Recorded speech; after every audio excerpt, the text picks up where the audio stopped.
Hey there guys, we're going to start going back to the Podarge Clash of Wills and start doing some rank 1s as we start swapping out some units. So for this one, we're not going to take units like Nora, we're not going to take Malphase, we're not going to take Ibarra, and we're going to be doing a light element clear. So in order to do light element, we're going to take the 3 light element units for Clash, which is Richt, 2B, and A2. We're going to bring Kaito to remove the boss's buffs because, as you can see, we're using a completely physical team.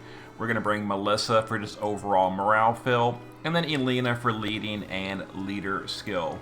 So let's get in here and give it a go, and I'll explain stuff as we go. Turn chart will be in the comments, etc. So once again, this one should comfortably overcap. You shouldn't need to worry about variance or anything. You know, as long as you're using this team, you should very simply hit the damage cap. So to start off, on turn 1, we're just going to use the LB of Elena in the base form for the mitigation. We're going to use Richt in the base form to Light Within, Luminous Burst, and Bolting. We're going to use 2B in the shift form to True Charge, Avoid, and then one of her bolting moves. A2 will Inorganic and double offensive for the morale fill. Melissa will do Shared Immunity, Chronic Flow, and we're going to do Minutes of Might as well. And Kaito in the shift form can do Destabilizing and Double Deep to break the boss. Now you'll notice we didn't use... oh, never mind. It's not even important. Ignore that. Yep, so here we go.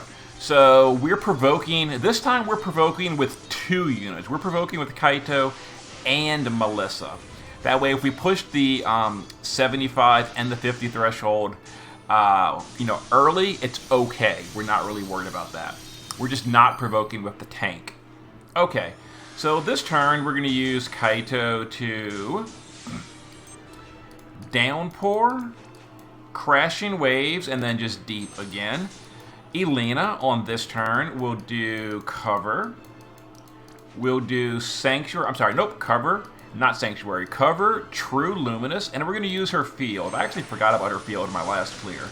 A2 will triple offensive. We're going to shift it LB 2B, and Richt will shift it LB as well. And Melissa will just triple cast her killers, because these fill the morale gauge. Doesn't really matter which one, doesn't matter on who, because they're all irrelevant. They're just for the morale fill. And we'll go ahead and chain these guys up, but keep in mind the boss does have a defense buff this turn, so we're not doing much damage. We're going to start using both Kaito and Richt's Magnus to get rid of the boss's defense buff for the remainder of the encounter. But not quite yet, because on turn 3, the boss naturally doesn't have a buff, so we'll be able to deal a little bit of damage on turn 3. So if we push the threshold on turn 3, it's totally fine. It means Kaito will get ejected for a turn, we don't care. If we don't push the threshold, also doesn't matter. Either way is totally fine. So what we're going to do this turn, Melissa is going to SLB and target herself. That's because we want seconds of support coming up soon. We're going to just guard Elena to survive turn 3. It's a little bit of a painful turn. You don't have to guard, but we don't really need anything from her anyway, so it's totally fine. And we're going to use all the amplifies on our big DPS. So Richt is going to Hope and Trusted and double bolting. We're going to go to the base form with 2B. We're going to Supreme and double R40. We're going to have A2, Yorha, and then double offensive, because we're not finished filling the morale gauge yet. And then Kaito will do Downpour, and then double Deep to fill the morale gauge. So we'll go ahead and chain these up. If the attack buff on the morale bar was ready, you could use it. And again, if you push the threshold that turn, it's fine. If you don't, also fine, it doesn't really matter. So now the boss has buffs again. The defense buff, and this is what really penalizes your physical units. But we're going to use Kaito on this turn to get rid of it so we can burst the rest of the party. And a bunch of attacks on this turn, we don't really care. That's the reason we guarded Elena, because in case your Elena is not as well geared, it will be a lot of damage, but if you guard Elena, you'll be fine. Also notice the boss gains a ton of morale on turn 3. But, you know, with Melissa, it's pushed back, we're fine. So what Elena is going to do on... I'm sorry, not Elena. What Kaito is going to do on this turn, we're going to do Unpredictable to get rid of the boss's buffs. And then we're going to do his special breaks, Deadly and Natural, to get us ready for some nice bursting. We're going to use Melissa, who's going to use minutes again because we gave herself a cooldown reduction. Now we're going to use seconds on 2B because she double dips. And then we're going to use just Parasol for the barrier. Elena is going to base form LB. Technically, the shift form LB is more damage, but we don't really need the damage, and this is just better for tanking. So we're going to base form LB Richt, we're going to base form LB 2B, and we're going to Hateful Blade our A2. Let's go ahead and do the attack and magic buff up here. And yeah, let's go ahead and chain it up. So we could, let's go ahead and click 2B first, and then click the rest. And here we go. So this might push a double threshold. It did. If it didn't, it's totally fine. We pushed a double threshold, though, 4 billion damage. So we're going to get a bunch of people ejected, including our tanks. But we do have accuracy down. So with accuracy down on the boss, 2B and A2 are completely immune. As you saw, Richt is not immune, and he's getting hit. Thankfully, Richt has multi-guts. We had a bunch of stacks of Mirage. That was unfortunate that Richt took a bunch of attacks that turn. He didn't die, which is fine. If Richt does die on turn 5 or turn 4, then you're going to want to either just RNG it again, or don't push the double threshold. Burst weaker and only push the boss to about 52 or so. But as you can see right there, that's if your damage is really well. You will push a double threshold. You'll get 3 people ejected. Your tank is going to probably be ejected. Richt might get hit. And then again, even if he gets hit and gets killed, it's still not that big a deal because we're going to be rebuffing in a moment anyway. Anyhow, let's continue the fight because overall that was kind of a almost worst case scenario and we're still totally fine. So here we go. Let's continue the fight. Now, if you didn't push the threshold, the second threshold last turn at 50, this turn, what we're going to do, just in case you didn't, we're going to use Kaito to go to the base form. I'm going to pretend like we didn't push the threshold. So Kaito in the base form will downpour. Then we're going to do receding and swelling. That's a bunch of Mirage stacks. Melissa is going to do shared. We're going to do protect. And we're going to do Curaga to heal anyone that got hit. We're going to have Elena in the base form do cover. And then just bolting and absolute to fill her LB gauge. And then we're going to chain on the boss. Again, this is like assuming you didn't push the threshold.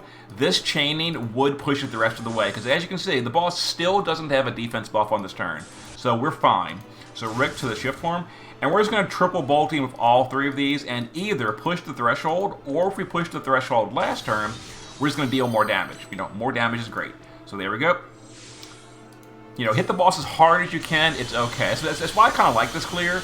Is it doesn't really matter if your DPS is really high or really, you know, mediocre. It's still fine as long as you got, you know, enough DPS. Anyhow, so we would have either pushed the 50 threshold again. If you had just pushed the 50 threshold on that turn, it would have been a guaranteed eject on Kaito and Melissa. And then your Elena would still be there, provoking, tanking, etc. Not provoking, I'm sorry, not provoking, but still tanking. Anyway, now on turn 6, no matter which way you went, you're still going to be back on track for the turn charge, so you're fine here. So Melissa will once again SLB and target herself. Back to the shift form with Kaito. The boss doesn't have buffs this turn, but this is basically a rebuff turn, so we're not really worried about it. So we're going to, in the shift form, downpour, and then deadly and natural. Richt in the base form is going to do, this is important you do the right skills, light from within, luminous burst, and leading legend. I actually messed up a previous attempt where I did leading light by accident. So yeah, leading legend is the one we want this turn. 2B is going to go to the shift form, where we're going to true charge. We're going to avoid for the Mirage and then whatever. A2 is going to inorganic and double finisher. And then Elena is going to just use her LB. We could have tried to chain this a little bit and all, but honestly, this is not really a burst turn. We don't really care that much. This is all set up. So this turn, on turn 6, the boss is going to once again reapply the defense buff. So there it is. We have to get rid of that defense buff. Now we're going to use Richt's Magnus to get rid of that defense buff for the party. And again, all kind of attacks. We're covering with Elena. We're provoking with Kaito and or Melissa. So, you know, the damage on this boss, as long as you do the fight properly, the damage on this fight is very, very minimal and non-threatening. Okay, so what we're going to do now, Richt is now going to go to the shift form, and we're going to use his Magnus to get rid of the boss. We're also going to use his second Amplify to burst. So Moment of Weakness to get rid of the boss's buffs, Leading Light for the 180 Amplify, and then we'll just do Radiant Protection to dispel, break, etc. We're going to do the shifted LB of whatever your girl's name is. We're going to triple finisher with A2. Elena on this turn is going to go to the shift form. This turn, the boss's damage is relatively low. We can be in the shift form. We're going to be okay. So we're going to True Luminous. We're going to Pollux, and we're going to... Nope, I'm doing it wrong. We're going to True Luminous. We're going to Grace, and then we're going to Beetlejuice. Kaito is going to, in the shift form, Downpour, Deadly, and Natural again, just to keep those going. And then Melissa on this turn will Minute of Might because we did her cooldown reduction on herself. We're going to Parasol Shield, and we're going to Bar Darkja just to fill LB gauge and all. We can go ahead and do this. Now, we don't want to push the 25 threshold on this turn. You're probably not going to unless you're, like, severely ahead on damage. But you shouldn't push the 25 threshold on that turn. Oh my goodness, we almost did. If we did, honestly speaking, on turn 7, it would have been kind of bad. Yeah, you don't want to push threshold on that turn. If you're dealing too much damage on turn 7, just don't chain. Don't chain on turn 7. Yeah, well, apparently we're... Oh, and the reason we're so far ahead is we did push the threshold, the hit point lock on turn 4, and we got an extra 12% damage on turn 5. That's why we're so far ahead of my usual. But again, if on turn 7 you're pushing the 25 threshold, just don't chain, and you'll be fine.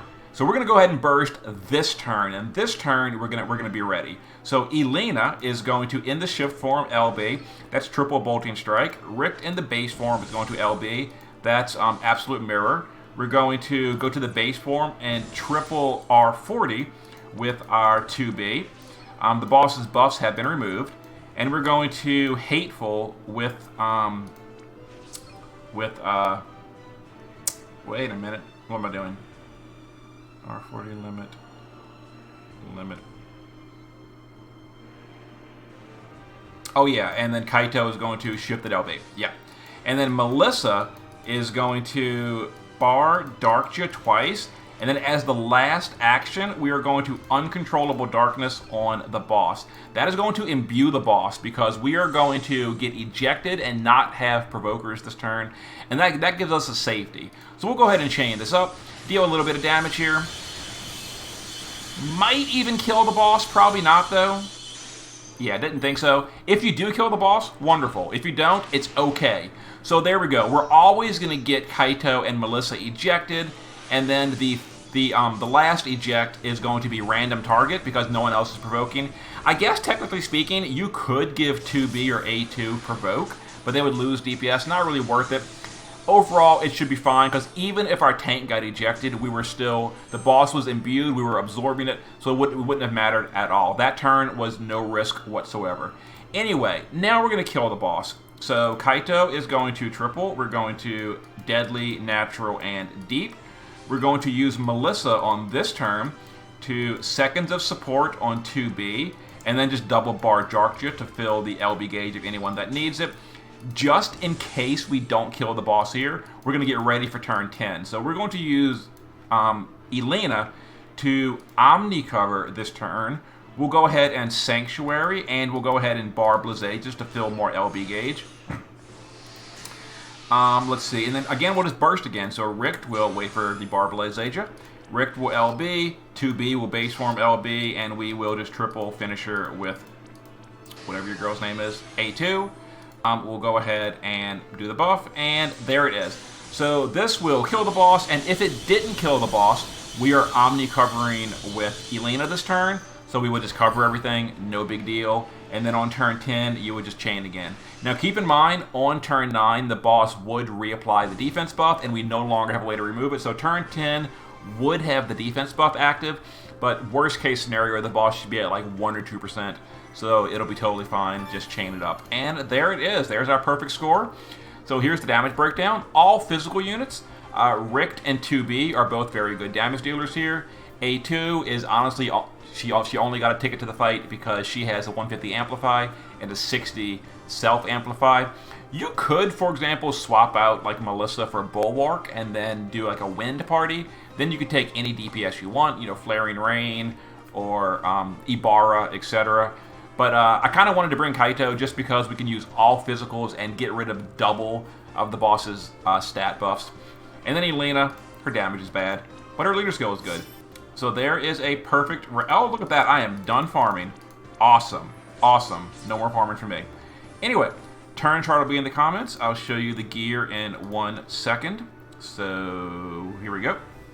So as far as unit swaps, again, this party is the entire party is bringing their own imbue and amplify. Elena is imbuing and amping light, and then Richt, 2B, and A2 are all imbuing amping light of 60% permanently and 150% for the burst turns.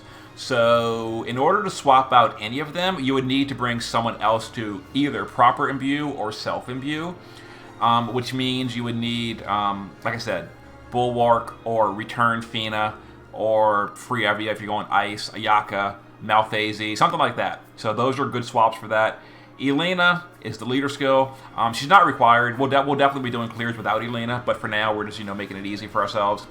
Melissa, amazing morale fill. This clear, honestly, all she did was morale fill for the most part. She didn't do any killers. She didn't really do any special buffs. She did Menace to Might, and that is useful, but that can be gotten from whatever, Zidane's STMR if need be. And then Kaito was honestly here for... Oh, Kaito was our killer, though, by the way. Kaito gave us Demon and Fairy Killer, which was, the only person on the party that was buffing killers. So that is kind of important, too, I guess. Anyway, I'll show you the gear. So Kaito is using a light weapon to support chain, morale card, dual wielding, passive provoke, evasion. We didn't use the Dane's STMR, so ignore that. But yeah, there you go. And then Melissa, again, passive provoke, evasion. That way she can soak the secondary provoke or eject if need be. Her own card for morale fill. Elena is just using a bunch of wind resist. We don't need any dark resist. All the dark damage is physical, so ignore that. Other than that, there we go.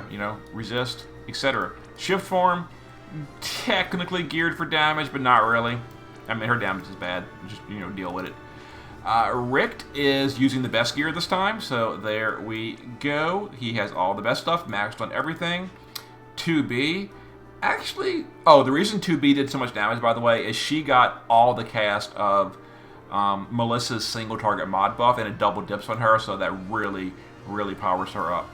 I gave her debuff immunity because I was going to not take Melissa, but then I decided, she feels morale too good. And then 2B, or A2, is just, damage. There we go. There it is. Okay, I will work on alternate clears in the future. See you then.